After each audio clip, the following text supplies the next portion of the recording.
It's a pleasure joining you right here on ET Now as we discuss and debate the game-changing GST. It is a reform that has been in the making for the last 10 years, a reform that is going to change the face of taxation in India.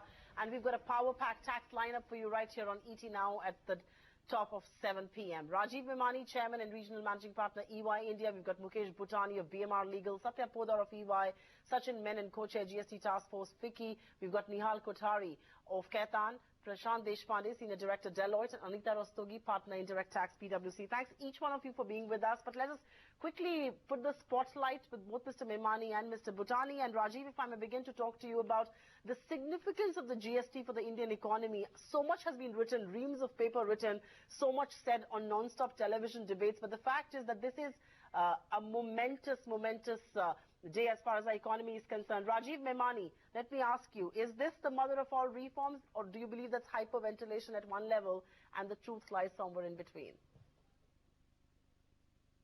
No, I think this is a momentous moment in our economic history. I think obviously, as you rightly mentioned, it's taken a lot of time. It truly makes India as one country, one market. And to that extent, I think it will have a significant impact on the operations of a company, whether it's a manufacturing company or it's a services company, will have an impact on Make in India. So overall, I think it will make India much more competitive, will foster much greater investments, and hopefully as GST settles down, will help in greater ease of doing business. But I think it will take a few years before it actually settles down. You know, Rajiv, there are people out there who believe that this isn't the most ideal GST and we should have perhaps pursued a more perfect legislation. And there are others who believe you cannot make perfect the enemy of good. Which side of this debate are you on? Are you someone like me who says, thank God, at least we're going to be making a beginning this evening? No, I'm of the latter camp. I think we have begun, and I don't think it's as incomplete as, if you compare this with the GST, the way it's been introduced in most parts of the world. I would say it's, for a country of the size and complexity of India, and given the federal state structure that we have, I think it's reasonably comprehensive.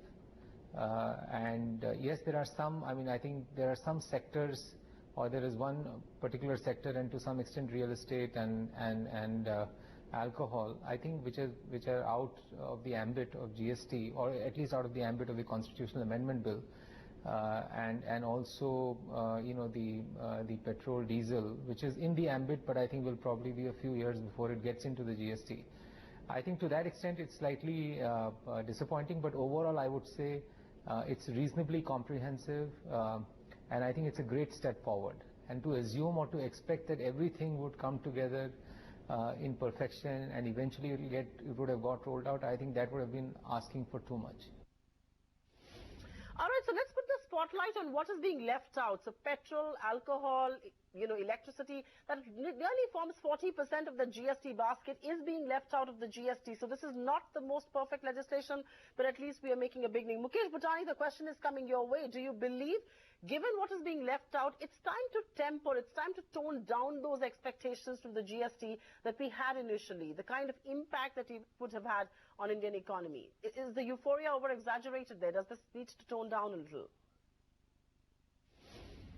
Well, at a philosophical level, you need to debate whether you can have a perfect GST or you need to have an imperfect GST and make it perfect over a period of time.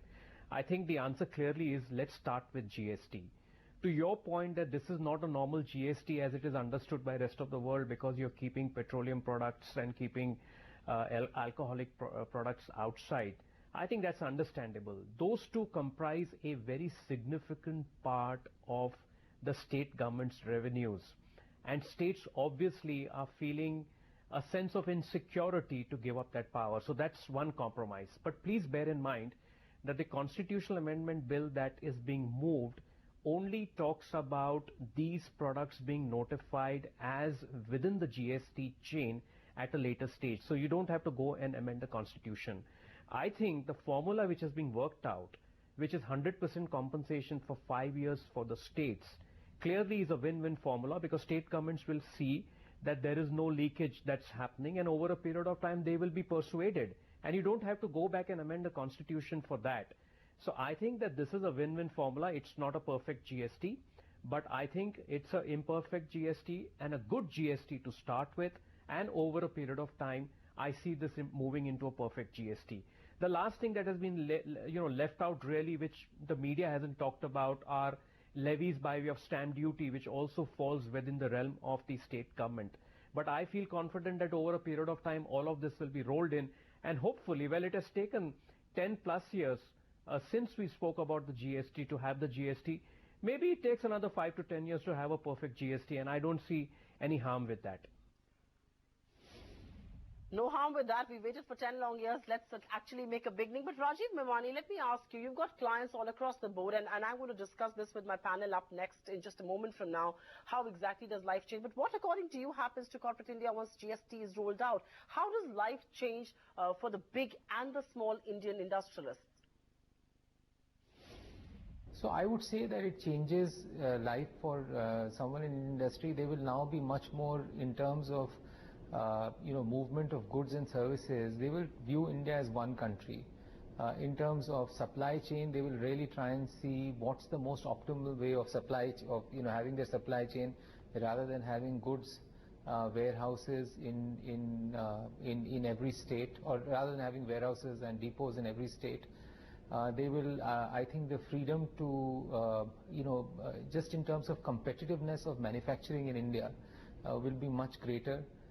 Because sometimes we had the countervailing duty structure, which made imports much more cost efficient, at least from a tax standpoint.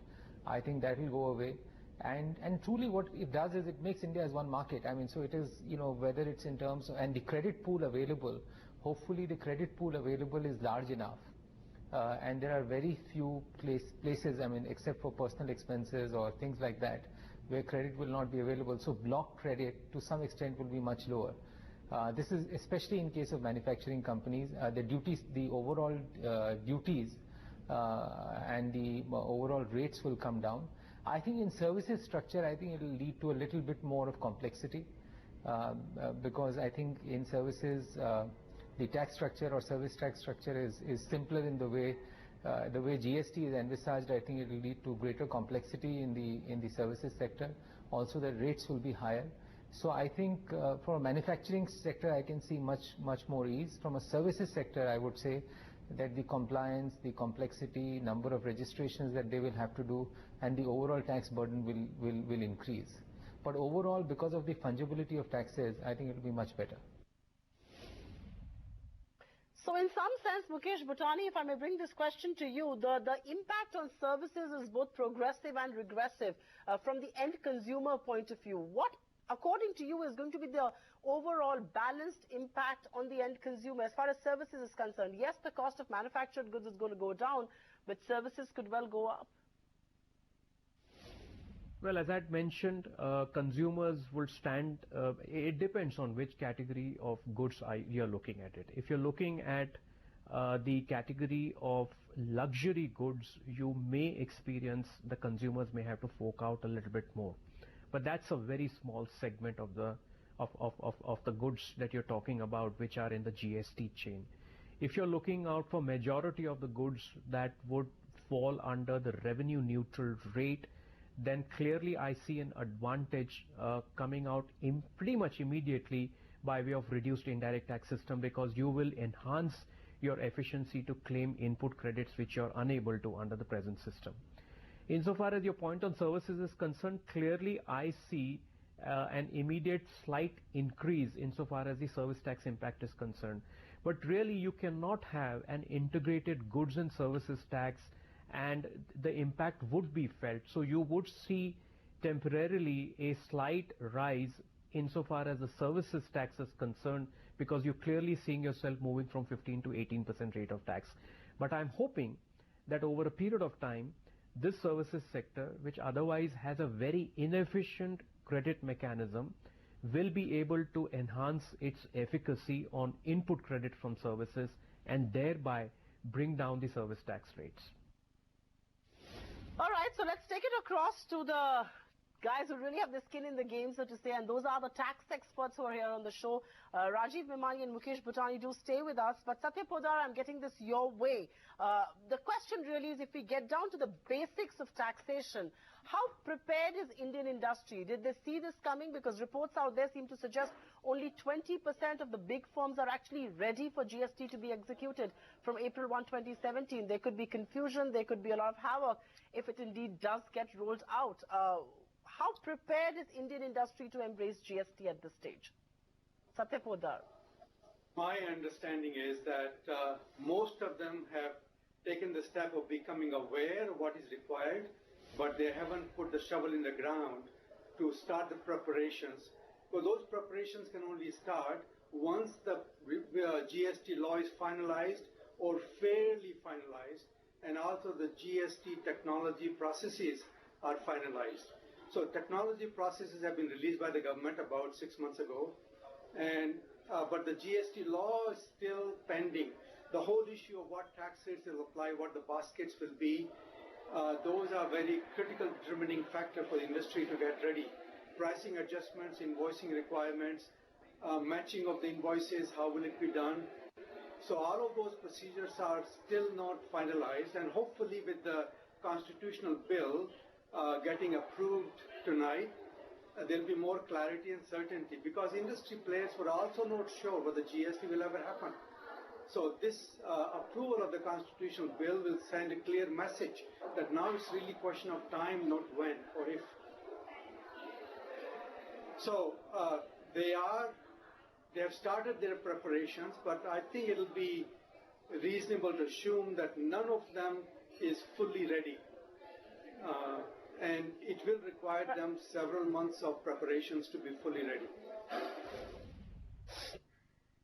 Fair point indeed. It will require them several months of preparation, and at least the good news is there will be clarity this evening, but a lot more clarity needs to be awaited. Prashant, let me bring this to you. We're all awaiting the GST, and Constitutional Amendment Bill will finally put the ball in motion, so to say. But this isn't an easy tax reform. It's going to actually integrate 37 tax administrations, which includes the center, 29 states, 7 union territories, all into one. And India has to start thinking in terms of a uniform tax regime, and which is why my question. Yes, execution will happen at a second stage. Indian industry will have to be prepared. But how easy will it be to start thinking as a uniform tax regime? I think mentally, I think the industry is prepared to think of it as a uniform tax regime, and the government is time and again reassuring that this is going to be a uniform tax regime. So if they live up to their assurances, then this is going to be easy. Mind you, the compliance is going to get easier, but it's not, the burden is not going to come down. As a point was made earlier, that for certain sectors, in fact, the compliance burden is going to go up. But to implement, to monitor, and to derive the benefits that we seek out of the GST, it's going to be easier than what it is today under this complex tax regime, where there are multiple taxes and nobody really has a control on the entire tax burden. So compliances are not necessarily going to go down. They could actually go up for a certain few sectors. Anita, let me ask you this question, because nobody really thought GST is going to be a reality. We're all pleasantly surprised that parliamentarians have been able to get together, have been able to strike a hard bargain there, because not many people were convinced that GST will be a reality. Do you believe at one level Indian industry is in panic mode? Because they didn't see this coming, they weren't prepared. They have a long laundry list of to-do things, and I'm going to ask each one of you on the show this evening of how easy will it be to do all of that. Do you believe Indian industry at one level is in panic mode because GST, after all, is finally going to be a reality? See, I think there are basically two sets of industry groups, I would say. There is one set who was always mentally prepared, as Prashant also mentioned, and they were kind of understanding as to what is in future in store for them, whether it is the tax impact about the GST or is it, regarding the prices of the goods or services. Yes, with regard to the other preparedness, that can only be done when more details come in, though the draft law is already there. The second set of companies or the corporates are the ones who have always been waiting for the Rajya Sabha to pass the Constitutional Amendment Bill. I'm sure those people will actually now come in a panic mode because they have not really prepared, or they have not really thought about it, that whether it's going to come in time or not. So I think for them it becomes more difficult, but not for the first set of group, where we know for a fact that there are a lot of corporates who have actually looked at it, thought about it, and kind of planned it as well. to the extent they could do till now. That's an interesting demarcation you're making between the two groups, one that was prepared and one that is going to be in panic mode. But I'm going to take this across to Bombay, and Nihal Kothari and Sachin Menon are with me there. But Nihal, this question is coming your way. It's an interesting differentiation that Anita has made and a point that Prashant alluded to earlier. But I'm going to ask you a very blunt question. Is this really a differentiation between the big boys of Indian industry versus the smaller players? Because the transition for the smaller players is perhaps going to be a little tougher than the big boys, who've been at least mentally attuned to the GST being a reality. Nihal? Yeah, actually the preparation at both sides, whether it is big or small, it depends on the organization. Some organizations are forward-looking and they started at least preparing like their computer system, etc.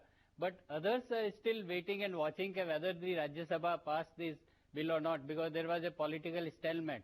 So once this is now clear tonight, I think the preparation on this, preparing for the GST will be much faster, and it is equally applied to everyone, whether it is a small player or a big player. They are still waiting for the fine print of the GST bill and the rules, because that will again decide how they have to prepare.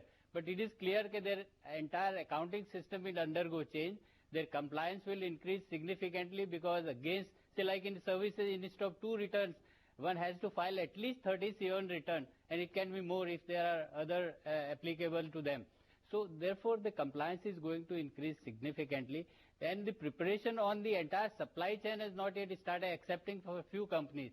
So each one has to look at how they can profitably use this opportunity of having India one market for their advantage. So it's all very good to say that India will be a uniform one market, but to get there is going to be a lot of teething trouble that we'll see along the way. Sachin Menon, I want to end this part of the discussion about the preparedness of Indian industry with you.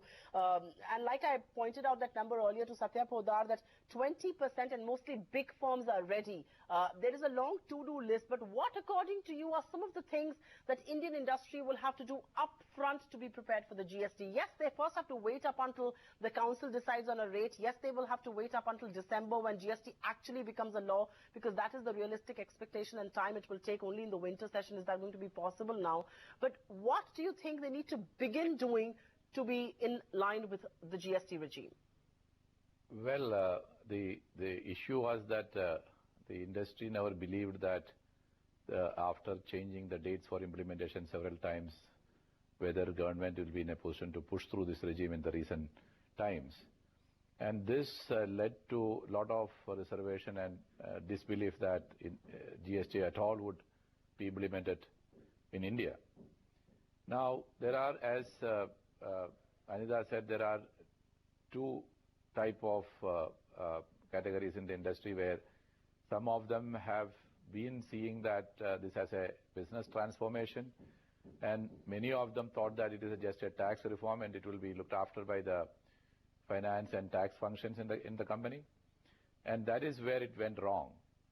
So many of the companies have prepared themselves to the extent they can do based on whatever information available, whatever the papers released by the government on GST. On that basis, many of those companies started their impact analysis of what is that impact of GST on their business, and especially if you look at some of the areas such as logistics and or IT changes, etc., it takes a long time before you are implementing this to get ready for GST. Now, those who have not, especially in the service industry, many of them were perhaps not familiar with complying with a number of state taxes and dealing with the multiple tax administration. For them, this could be perhaps a little more Herculean task before the GST is implemented, getting the things ready and get the system geared up for complying with the GST. So if you look at whatever time we have which is left out, what they can do about is that they could have done a provisional analysis of the impact and get ready to see that as and when the draft law is released, then they can finalize their implementation plan and go ahead with implementing the requirements of the systems and process and logistics, supply chain, all of them. So those who are lagging behind will have very limited time if it is 1st April 2017 is the implementation date. And those who have already done the preparatory work, perhaps they will be in a position to catch up. So end of the day, I would imagine that the government this is one instance where the government is much better prepared than the industry for introduction of GST. All right, it looks like the government is better prepared. But Satya Podar, I have a laundry list of what they need to do. And just for the benefit of our viewers, I am going to highlight some of the points before I break this down for our viewers. Mapping incidents of taxes on all procurements and supplies, ascertaining areas of optimization so as to minimize the GST cost, applying the new place of supply norms, effectuating changes to contractual documents with vendors and also with customers, harvesting all credits on the transition, incorporating the new requirements into the IT systems and internal processes, obtaining registrations potentially in various states and maintaining records in new formats, potentially interfacing with the central and the state authorities. Now, all of this is going to sound music to some of you who understand this jargon and who understand all of that. But if I may ask you at a more, at a more layman level, what does this entail? If I were a corporate and if I knew that GST will perhaps become a reality come April next year, what is it that I need to start ticking my boxes for? Satya Podar? Well, all the changes required fall into 3 or 4 buckets. One, you have to prepare an accounting system to capture the information that will be required to be submitted for the tax returns. Now, this means capturing the information on outputs, which tax rate applies to which output depending upon the state in which you make the supplies. Secondly, you have to capture information on inputs. What taxes you have paid on the inputs, which of those taxes will be creditable, which one will not be creditable. So that's the first thing you have to do. And the changes to the accounting system will not be trivial, because if you're making supplies throughout India, you have to be registered in each and every state where you make the supplies. Most of the major industrial players will have supplies in at least 15 to 20 states, if not all of the 29 states. So they have to create number of tax ledger accounts for each of those states. And unfortunate thing is that even the central GST has to be tracked separately in each state. Because the moment you are registered in 2 states, say state A and state B, the central tax you collect and remit in state A is not fungible with the central tax payable in registration B in the second state. So this increases very significantly the accounting requirements. The second bucket is that you cannot comply with the GST system on the basis of manual procedures. You have to be fully automated, because the GSTN can only communicate with you through internet or electronic technology platforms. So you have to redesign your compliance procedures so they are not manual and they are able to, because for example, you have to upload the information on all of your output or input invoices on B2B transactions. Now that's a massive undertaking, and you cannot do it manually, so you must prepare your IT system so you can transfer that data to the GSTN platform. Thirdly, you have to watch out the tax payment and refund system. You want to optimize the timing and amount of taxes you pay and the credits you claim.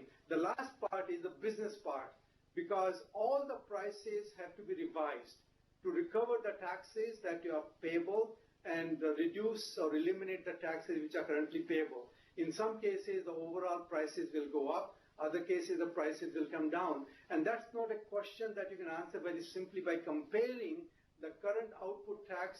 Suppose you are selling widgets, and the widgets tax rate today could be 25%, and the new tax could be 18%. So you can conclude the taxes will go down, prices will go down. But you cannot ignore the fact that you are also paying a hidden tax, and that hidden tax is on your purchases, which is not creditable. Now, what will happen to those input taxes? Will they be creditable? Will the quantum of blocked input taxes go up or go down? So once you have done all of that, you'll get a good picture of what is required. So the 4 buckets: price, accounting changes, IT system changes, your cash flow management for the payment of taxes and recovery of input taxes, and lastly, your business pricing decisions. How will you modify the prices for your outputs and inputs, and how will it affect your marketing behavior your relationships with your distributors. All of that will require time. But my own feeling is that no matter when the GST starts, no matter when the train starts, there are always few people who are trying to run and catch the train. And the good thing is that once the deadline is set, people will prepare and somehow they will comply. In most countries where I've been involved in GST implementation, there's always a fear. Will they be ready? How much time will it take? But eventually things do work out. And as they say in the business community, that if you want to thoughts there, because I'll have to cut you short and go across to the Deputy Leader of Opposition, Anand Sharma, a very key negotiator speaking in the Rajya Sabha. होगा विशेष तौर से